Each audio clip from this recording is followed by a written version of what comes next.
ఈ వీడియోలో థార్న్డైక్ మరియు కోహ్లర్ వీళ్ళిద్దరి తాలూకా లెర్నింగ్ థియరీస్‌ని వాళ్ళ మధ్య ఉండే డిఫరెన్సెస్‌ని ఒక కంపారిటివ్ వ్యూలో చదువుకుంటే ఆ ఇద్దరి తాలూకా లెర్నింగ్ థియరీస్ ఈజీగా మనకి అయిపోతుంది.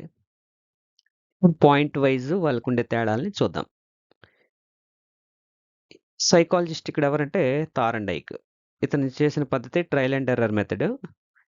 ఇక్కడ కోహ్లర్ ఇన్సైట్ థియరీ చెప్పాడు. స్కూల్ ఆఫ్ సైకాలజీ ఇది బిహేవియరిజం. ఇతను చెప్పింది బిహేవియరిజం మీద ఆధారపడి ఉంటుంది. బిహేవియరిజం అంటే ప్రవర్తనవాదం. ఇతను ప్రవర్తనవాది. ఇతను గెస్టాల్ట్ సైకాలజీ సమగ్రాకృతి సిద్ధాంతం అంటాం. మొత్తంగా చూడడం. ఏదైనా ఒక విషయాన్ని మొత్తంగా చూడడమే గెస్టాల్ట్ థియరీ. ఇక్కడ ఇతను ఎక్స్పెరిమెంట్ దేని మీద చేశాడంటే పజిల్ బాక్స్ అండ్ క్యాట్ ఈ రెండింటిని ఉపయోగించి చేశాడు. ఇక్కడ సుల్తానా అనే చింపాంజీని ఉపయోగించాడు. ఇక్కడ లెర్నింగ్ మెథడ్ ఏంటంటే ట్రయల్ అండ్ ఎర్రర్. ప్రయత్నాలు చేయడము, తప్పు జరుగుతుంటే తప్పుల్ని సవరించుకుంటూ, తగ్గించుకుంటూ క్రమంగా ఫలితాన్ని పొందడం. ఇక్కడ సడన్ అండర్‌స్టాండింగ్ అంటే అక్కడ తటాలున సంభవించేటటువంటి ఒక ఆలోచన ద్వారా సొల్యూషన్ దొరకడం. ఇది మన పిల్లల్లో కూడా ఒకసారి మనలో కూడా అప్పుడప్పుడు గమనించొచ్చు. క్లియర్‌గా ఏంటంటే నాకొచ్చేసింది అనే భావన అనేది పిల్లల్లో అప్పుడప్పుడు మనం చూస్తూ ఉంటాం. అలాగే మనకు కూడా అప్పుడప్పుడు అది జరుగుతా ఉంటది. సో, అది అలాంటి రకమైనటువంటి సడన్ థాట్ అంటాం దాన్ని. ఆ సడన్ థాట్ లేదా సడన్ అండర్‌స్టాండింగ్ వల్ల ఇన్‌సైట్‌ఫుల్ సొల్యూషన్ అనేది దొరుకుతుంది. ఇక్కడ నేచర్ ఆఫ్ లెర్నింగ్ ఎలా ఉంటుందంటే గ్రాడ్యువల్‌గా నేర్చుకుంటాడు. తప్పులు తగ్గించుకుంటూ ప్రయత్నాలు చేసి తప్పులు తగ్గించుకుంటూ జరుగుతాడు. ఇక్కడ కొన్ని తప్పులు స్టార్టింగ్‌లో చేస్తాడు. తర్వాత కొంతకాలం స్తబ్దంగా ఉండిపోయి సడెన్‌గా ఆన్సర్ చెప్తాడు. సో, ఇది నేచర్ ఆఫ్ లెర్నింగ్.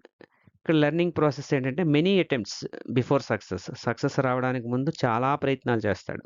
ఇక్కడ solution comes immediately after understanding. ఆడికి సమస్య అర్థమైపోయి అక్కడ ఉన్న వ్యవస్థ మొత్తం సమగ్రంగా ఆకృతిని అర్థం చేసుకుంటే వెంటనే సమస్యకు సొల్యూషన్ అనేది దొరికిపోతుంది. ఇక్కడ రోల్ ఆఫ్ ఇంటెలిజెన్స్ ఏంటంటే లెస్ ఇంపార్టెన్స్. ఇక్కడ వెరీ ఇంపార్టెంట్. ఇంటెలిజెన్స్‌కి చాలా ఇంపార్టెన్స్ ఇక్కడ ఇస్తారు. ఇంటెలిజెన్స్ ఉన్నవాళ్ళు ఈ థియరీలో ఎక్కువగా వాళ్ళకే ఇది అప్లికబుల్ అవుతుంది. ఇంటెలిజెన్స్ తక్కువ ఉండే వాళ్ళకి ఇది అంతగా ఉపయోగపడదు. ఈ కోహ్లర్ థియరీ. అదే ఇంటెలిజెన్స్ తక్కువగా ఉన్న వాళ్ళకి తక్కువ ఇంపార్టెన్స్ ఇస్తారు. ఇంటెలిజెన్స్‌తో సంబంధం లేదిక్కడ. ఎవరైనా సరే ప్రయత్నాలు చేసి తప్పులను తగ్గించుకోవడమే. తగ్గించుకొని సక్సెస్ వైపు వెళ్ళడం. ఇక్కడ రోల్ ఆఫ్ థింకింగ్ ఎలా ఉంటుందంటే చాలా తక్కువ థింకింగ్ అనేది ఏమి ఉండదిక్కడ. ఇక్కడ మేజర్ రోల్ పాటిస్తుంది. ఇక్కడ ఎక్కువ ఆలోచనకే ఇంపార్టెన్స్ ఉంటుంది. ఆలోచన లేకుండా ఇది జరగదు. ఇది ప్రయత్నాల ద్వారా జరుగుతుంది కాబట్టి ఇక్కడ థింకింగ్‌కి అవకాశం అనేది తక్కువుంటుంది. తప్పులు ఇక్కడ మెనీ ఎర్రర్స్ జరుగుతా ఉంటాయి. Few or no errors. తక్కువ తప్పులు జరుగుతాయి లేదా పూర్తిగా ఎర్రర్స్ అనేవి ఉండకపోవచ్చు. No understanding required. ఇక్కడ అర్థం అవ్వాలనే అవసరం ఏమీ లేదు. కానీ ఇక్కడ అండర్‌స్టాండింగ్ ఈజ్ వెరీ ఎసెన్షియల్. సమస్య అర్థమైతే గాని ఆ సొల్యూషన్ అనేది రాదు. థార్న్డైక్ దీంట్లో రివార్డ్ ఏంటంటే స్ట్రెంగ్థెనింగ్ లెర్నింగ్ అంటే అభ్యాసం అనేది బలపడుతుంది. ప్రయత్నాలు చేసి అభ్యాసనం అనేది బలపడుతుంది. ఇక్కడ సడన్ సొల్యూషన్ దొరకడం వల్ల సాటిస్ఫాక్షన్ అనేది ఎక్కువగా ఉంటుంది.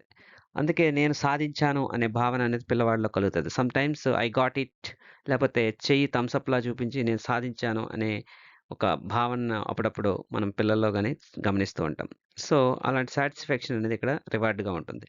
ఇక్కడ రిపిటీషన్ స్ట్రెంగ్థెన్స్ లెర్నింగ్. అలా పదే పదే చేయడం అనేది లెర్నింగ్‌ని బలపరుస్తుంది. కాబట్టి అది మెమరీలో లాంగ్ టర్మ్‌లోకెళ్ళే అవకాశం ఉంటుంది. ఇక్కడ అండర్‌స్టాండింగ్ స్ట్రెంగ్థెన్స్ ద రిటెన్షన్. ధారణని ఎక్కువగా నిల్వ చేయడానికి ఉపయోగపడేది అర్థం అవ్వడం వల్ల విషయం అనేది ఎక్కువ సేపు రిటెన్షన్‌లో ఉంటుంది. ధారణలో ఉంటుంది. ఇక లెర్నింగ్ స్పీడ్ ఇక్కడ చాలా స్లోగా జరుగుతది. 10 తప్పులు జరగొచ్చు, 20 తప్పులు చేయొచ్చు, 30 తప్పులు చేయొచ్చు. ఎప్పటికి జరుగుతదంటే చాలా స్లోగా జరుగుతది. కానీ ఇక్కడ కొన్ని తప్పులు అనంతరము లేదా తప్పులు లేకుండానే ఫాస్ట్‌గా లెర్నింగ్ అనేది జరుగుతది. సో, కోహెలర్‌ది. ఇక మోటివేషన్ చూసుకున్నట్టే రివార్డ్ మోటివేట్స్ లెర్నింగ్. మనం ఇక్కడ రివార్డ్ ఉంటే లెర్నింగ్ నేర్చుకోవడానికి మోటివేట్ అవుతారు. అసలు రివార్డ్ అనేది లేకపోతే ఆ మోటివేషన్ అనేది క్రమక్రమంగా తగ్గిపోయే అవకాశం ఉంటుంది. ఇక్కడ గోల్ మోటివేట్స్ లెర్నింగ్. అంటే ఉదాహరణకి పజిల్ సాధిస్తాం. కొన్ని సందర్భాల్లో పజిల్స్ సాధనలోను, ఇలాంటి విషయాల్లో మనం గోల్ అనేది ఒక మోటివేషన్‌గా ఉపయోగపడుతుంది. అక్కడ అది సాధించే వరకు అది వదలరు. అలాగనమాట. అలాంటి గోల్ మోటివేటెడ్ లెర్నింగ్ అనేది ఇక్కడ జరుగుతుంది. ఇక్కడ ర్యాండమ్ అటెంప్ట్స్‌లో ప్రాబ్లమ్ అనేది సాల్వ్ అవుతుంది. ఏదో ఒక సందర్భంలో పిల్లి అనేది ఆల్ దీన్ని ఓపెన్ చేయడంతో ఆ బటన్ నొక్కడంతో అది లివర్ ఓపెన్ అవుతది. సో, ఇక్కడ ఎక్స్‌పెరిమెంట్ కూడా కొద్దిగా తెలిస్తే ఈజీగా ఉంటుంది. క్యాట్ అనేది ఆ లివర్ కాదు అక్కడ బటన్‌ని అనుకోకుండా టచ్ చేయడం వల్ల ర్యాండమ్‌లో టచ్ చేయడం వల్ల ఆహారం అనేది దొరుకుతది. ఇక్కడ ఆర్గనైజ్డ్ థింకింగ్ దీన్ని ఒక క్రమ పద్ధతిలో ఆలోచిస్తే గాని సొల్యూషన్ దొరకదు. దీని తర్వాత ఏం చేస్తే మనకు ప్రాబ్లమ్ సాల్వ్ అవుతది అనేది కోహ్లర్ థియరీలో ఆర్గనైజ్డ్ థింకింగ్ అనేది ఉండాలి. ఇక్కడ ట్రాన్స్‌ఫర్ ఆఫ్ లెర్నింగ్ ఏంటంటే ఇది లిమిటెడ్. ఈ లెర్నింగ్‌ని ట్రాన్స్‌ఫర్ చేయడానికి పెద్దగా ఏముండదు. పరిమితం మాత్రమే. ఇక్కడ better transfer due to understanding. దీన్ని అభ్యసనాన్ని బదలాయింపు చేయొచ్చు. ఇక్కడ నేర్చుకున్న కొత్త విషయాన్ని ఇంకో దగ్గర అప్లికబుల్ చేయొచ్చు. Application to simple learning situations. సాధారణమైనటువంటి పరిస్థితుల్లో కూడా దీన్ని ఉపయోగించుకోవచ్చు. ఇది కాంప్లెక్స్ ప్రాబ్లమ్స్ సాల్వింగ్ చేయడానికి ఉపయోగపడుతుంది. అంటే డిఫికల్ట్ లెవెల్‌లో ఉండేటటువంటి వాటిని సాల్వ్ చేయడానికి ఇది ఉపయోగపడుతుంది కోహ్లర్. ఇక ఎడ్యుకేషనల్ ఇంపార్టెన్స్ ఏంటంటే practice and reinforcement is very important. ఎంత ప్రాక్టీస్ చేస్తే మరియు ఎంత పునర్భరణం అందిస్తే అంత బాగా లెర్నింగ్ అనేది జరుగుతుంది. మన ఎడ్యుకేషన్ ఇంపార్టెన్స్ చూసుకుంటే క్లాస్ రూమ్‌లో. కాన్సెప్చువల్ అండర్‌స్టాండింగ్ అండ్ క్రియేటివిటీ అది ఉంటే మాత్రమే ఇక్కడ కా మొత్తం సొల్యూషన్ అనేది లభించే అవకాశం ఉంటుంది. సో, కాన్సెప్ట్ మీద అర్థమై ఉండాలి. అప్పుడు మాత్రం క్రియేటివిటీ అనేది బయటకొస్తుంది. లేదా కొత్తగా క్రియేట్ చేయడం జరుగుతుంది. నెక్స్ట్ ఇప్పుడిక్కడ చూసుకున్నట్లయితే థారండైక్‌ది ప్రాబ్లము ట్రయల్స్ చేస్తాడు. ఎర్రర్స్ చేస్తాడు. Again trial after some time success. ఇప్పుడు రివార్డ్ వస్తుంది. సక్సెస్ అంటే అది ఓపెన్ అవుతుంది. రివార్డ్ ఆహారం ఫుడ్ అనేది దొరుకుతుంది. సో, అలా మళ్ళీ రెండోసారి ప్రయత్నం చేస్తుంది. ఇందాక చేసుకున్న తప్పుల కంటే ఎర్రర్స్ తగ్గుతాయి. ఫైనల్లీ అది ఎక్కడ స్విచ్ నొక్కితే ఓపెన్ అవుతదో నేర్చుకుంటుంది. That is learning. సో, ఇక్కడ లా ఆఫ్ రెడీనెస్ అనేది ఇక్కడ దీన్ని బట్టి ఇక్కడ 3 ఉండాలి. లా ఆఫ్ రెడీనెస్ సంసిద్ధత ఉండాలి, ప్రాక్టీస్ ఉండాలి, ఫైనల్ రిజల్ట్ ఉండాలి. సో, ఇక్కడ వచ్చేటటువంటి 3 సిద్ధాంతాలు ఏంటంటే law of readiness, law of exercise or law of frequency అని కూడా అంటారు. అలాగే లా ఆఫ్ ఎఫెక్ట్. ఈ 3 కూడా థారండైక్‌వే. ఇక్కడ కోహ్లర్‌ది ఓన్లీ ఇన్‌సైట్‌ఫుల్ లెర్నింగ్. అంతర్దృష్టి అభ్యసనం అనేది జరుగుతుంది. ఇక్కడ ఇతని స్టెప్స్ చూసుకున్నట్లయితే ప్రాబ్లమ్ ముందుంటుంది. దాన్ని పరిస్థితిని ముందు సిట్యుయేషన్ అబ్జర్వ్ చేస్తాడు.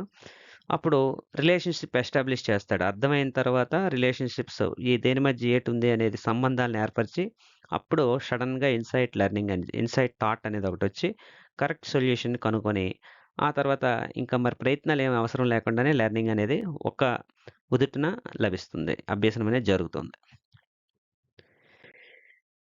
ఇక్కడ కీ ఎక్స్‌పెరిమెంట్స్ ఇక్కడ హంగ్రీ క్యాట్ పజిల్ బాక్స్ వాడాడు కోహ్లర్. ఇక్కడ సుల్తానా అనే చింపాంజీని ఒక బోన్‌లో పెట్టి ప్రయోగం చేస్తాడు కోహ్లర్. ఇక్కడ మెనీ రాంగ్ అటెంప్ట్స్. ఇక్కడ బనానా అనేది బయట ఔట్ సైడ్ రీచ్ అందనంత దూరంలో ఉంటది.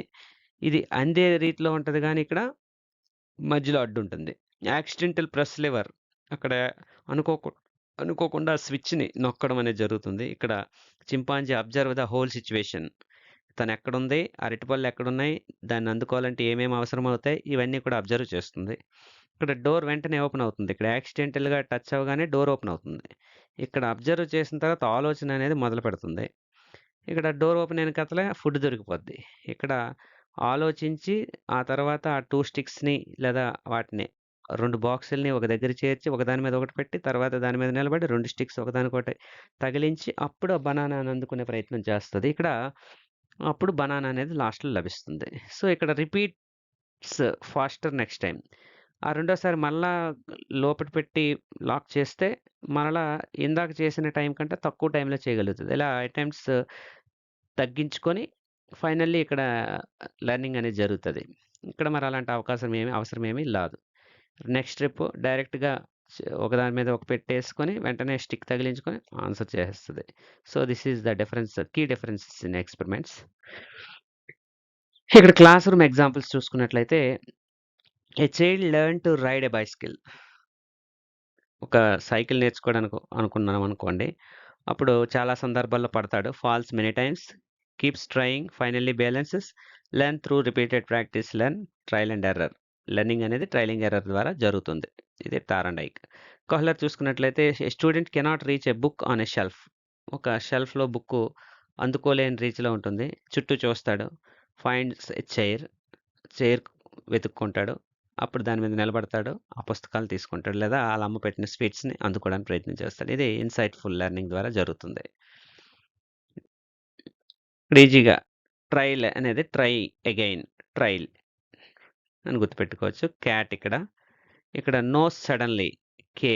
కొహ్లరు no suddenly. Thorndike try again అలా గుర్తుపెట్టుకోవచ్చు. ట్రైల్. ఇక్కడ ఇన్‌సైట్. ఇక్కడ క్యాట్, చింపాంజీ. ఇది బిహేవియరిజం, గెస్టాల్టిజం.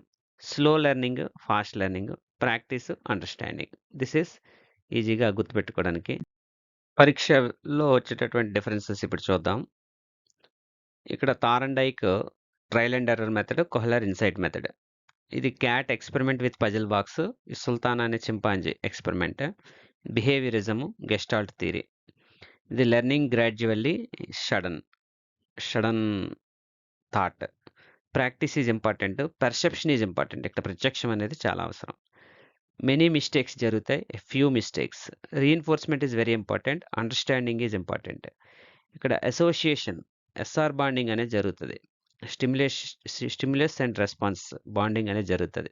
ఇక్కడ హోల్ పర్సెప్షన్, మొత్తం పరిస్థితిని, అక్కడ ఉన్నటువంటి వాతావరణాన్ని ప్రత్యక్షం చేసుకొని దాన్ని ఆర్గనైజ్ చేయడం ద్వారా ఇన్‌సైట్ థాట్ అనేది వస్తది.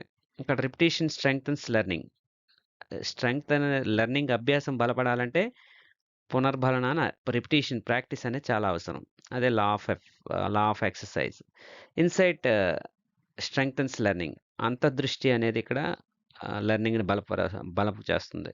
ఇక్కడ mechanical learning. This is meaningful learning. ఈ రెండిటికి key differences in examination point of view.